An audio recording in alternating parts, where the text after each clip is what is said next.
नेपाल में इस दौरान विषम परिस्थिति बनी हुई है। सोशल मीडिया के बैन पर सरकार द्वारा लिए गए निर्णय के बाद युवाओं ने विद्रोह कर दिया। ऐसी स्थिति की जानकारी और ऐसी विषम परिस्थिति में समाज के मार्गदर्शन को लेकर एक गुरु भक्त 10 सितंबर को मुनि श्री प्रमाण सागर जी महाराज के पास पहुंचा और मुनिवर के समक्ष शंका को रखा। नेपाल में स्थिति है मेरा श्री राजनीतिक हालत बहुत ख़राब है, चूँकि जेन-जेड जो एक 15 से 30 साल के युवाओं का एक पूरा ग्रुप है जो सरकार के भ्रष्टाचार और बेरोजगारी के खिलाफ उन्होंने एक मुहिम छेड़ी और वहाँ के प्रधानमंत्री और राष्ट्रपति को भी भागना पड़ा और सोशल मीडिया को एक हथियार के रूप में यूज़ किया। और क्योंकि सरकार ने सोशल मीडिया सभी जितने भी फेसबुक जितने भी इंस्टाग्राम सभी अकाउंट्स को बैन कर दिया था, तो उसके विद्रोह में उन्होंने एक सभी प्रधानमंत्री से लेकर सभी के वहाँ पर घर भी जलाए और राजनीतिक हालत बहुत ख़राब है। तो मेरा श्री एक आने वाले समय में पूरे विश्व के लिए एक बहुत बड़ी चुनौती है कोई भी सोशल मीडिया का यूज़। तो मेरा श्री इस विषय में थोड़ा सा आप मुनिश्री प्रमाण सागर जी महाराज ने इस परिस्थिति को बहुत गंभीर और चिंता का विषय बताया। मुनिवर ने इस घटनाक्रम से पूरे विश्व की सरकारों को सीख लेने की प्रेरणा दी। मुझे आज पहली बार मालूम पड़ा कि नेपाल की स्थिति इतनी अराजक बन गई कि वहाँ के प्रधानमंत्री और राष्ट्रपति को भागना पड़ा। ये बहुत ही गंभीर और चिंता का विषय। और इस सब क्रांति में युवा आगे हैं। 15 से 30 साल के युवा हैं मेरा श्री। 15 से 20 30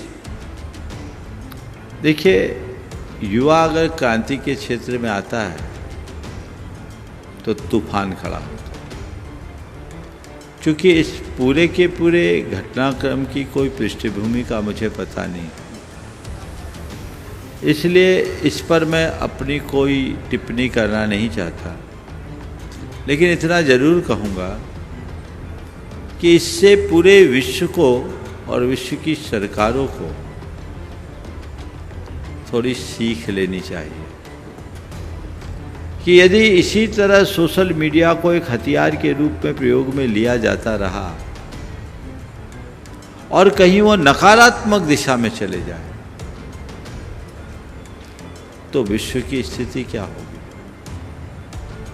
इस तरह की सामूहिक भावना एक मॉब के रूप में परिवर्तित होगी।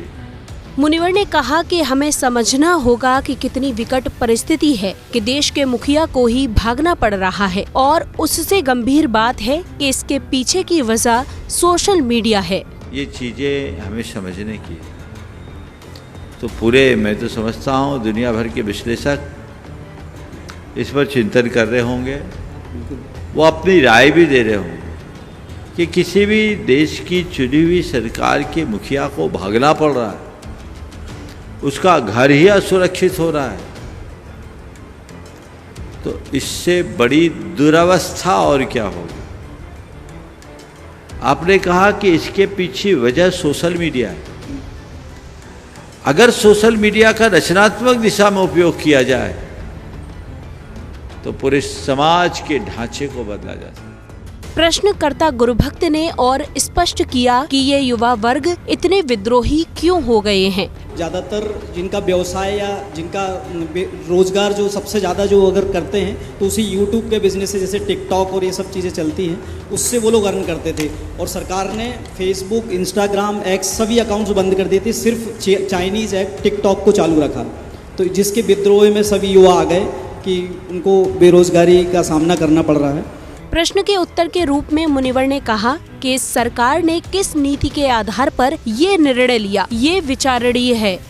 देखो, ये चीजें सरकार की नीति, सरकार ने किस दृष्टिकोण से ये बातें की और उसका क्या कुपरिणाम, ये विचारणीय है। लेकिन मैं ये कह रहा हूँ कि इससे पूरे देश की नहीं, पूरे दुनिया की सरकारों को सोचना चाहिए और सोशल मीडिया का कितना नकारात्मक दुष्प्रभाव पड़ रहा है, हमारे युवाओं की सारी क्रिएटिविटी को लील रहा है, उनकी सारी रचना धर्मिता समाप्त हो रही है। उस पर हमें गंभीरता से विचार करना पड़ेगा। अब केवल युवा नहीं, बड़े बूढ़े भी इसमें इन्वॉल्व हो गए। अनुत्पादक कार्यों में जब लोग लग जाएंगे तो देश और दुनिया का बुरा हाल होगा, और आज वो हो रहा है। मुनिवर ने कहा कि इस पूरे घटनाक्रम पर गंभीरता से मंथन होना चाहिए। सोशल मीडिया पर प्रतिबंध लगाना इसका समाधान नहीं है।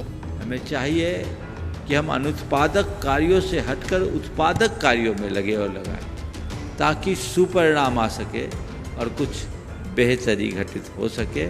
जरूर इस पर गंभीरता से मंथन होना चाहिए और इस तरह की घटनाओं की पुनरावृत्ति ना हो। और इसके साथ साथ सोशल मीडिया पर प्रतिबंध लगाना मेरी राय में इसका समाधान नहीं है। सोशल मीडिया के दुरुपयोग के प्रति समाज को जागरूक करना इसका सही उपयोग, सही उपाय। हम लोगों के मन में ऐसी चेतना जगाएं ताकि लोग खुद को सोशल मीडिया से दूर करें। पूरी तरह इन्हें बंद करने की जगह इन्हें कुछ अंशों में रोका जाए तो भी बड़ा बदलाव आ सकता है। नेपाल में फैली बेमनस्यता के बारे में मुनिवर ने खुलकर अपने विचार रखे और समाज को सोशल मीडिया के लिए संयम और सरकारों को निर्णय में संशोधन करने के सुझाव दिए। जैन फोकस के लिए भोपाल, मध्य प्रदेश से ब्यूरो रिपोर्ट।